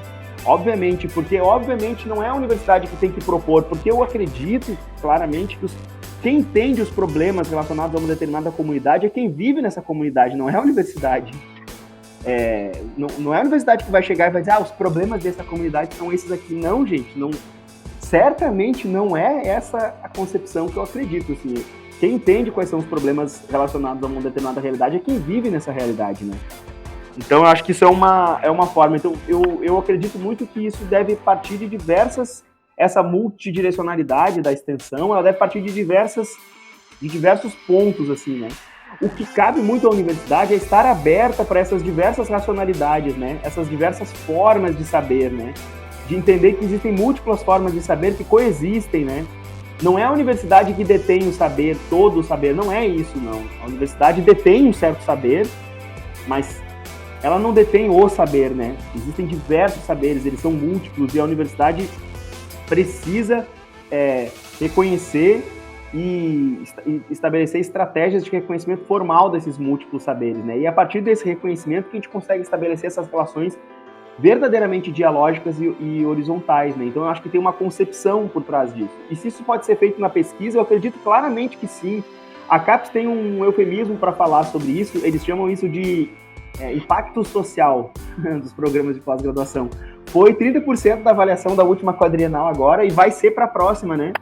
O impacto social. O que é o impacto social de uma instituição? É justamente como ela interfere na região onde ela está inserida, né?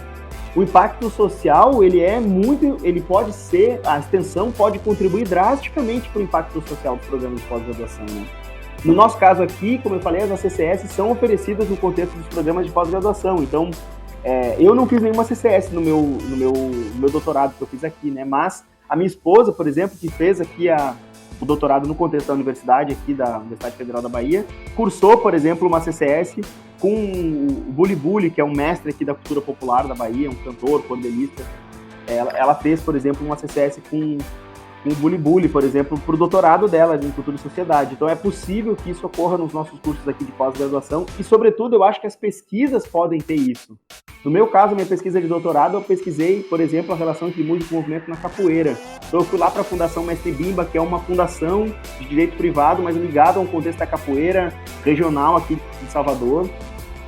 Depois acabei me envolvendo com a fundação, fui participar da direção, etc. A minha pesquisa de doutorado tem um forte caráter extensionista.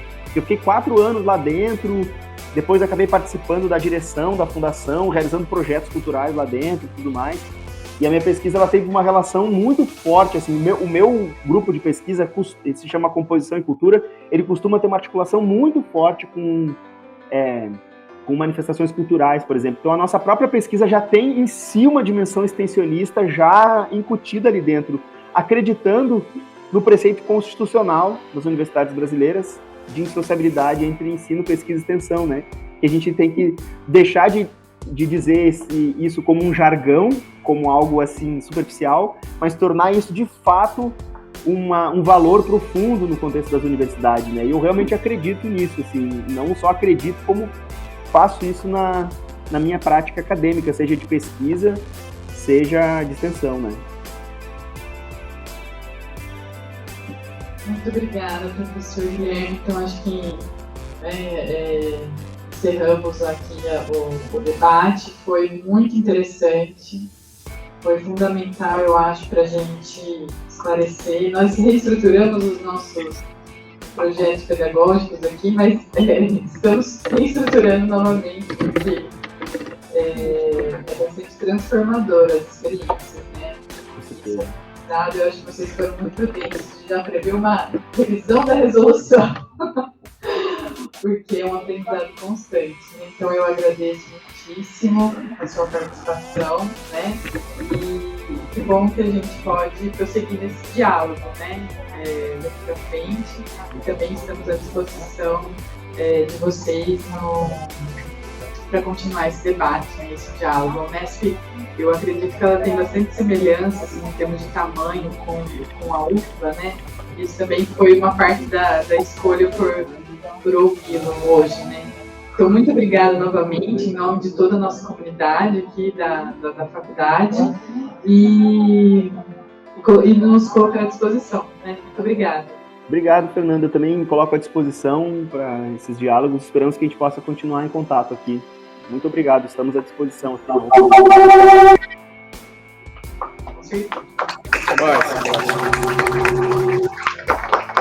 abraço. Tchau, gente. Obrigado.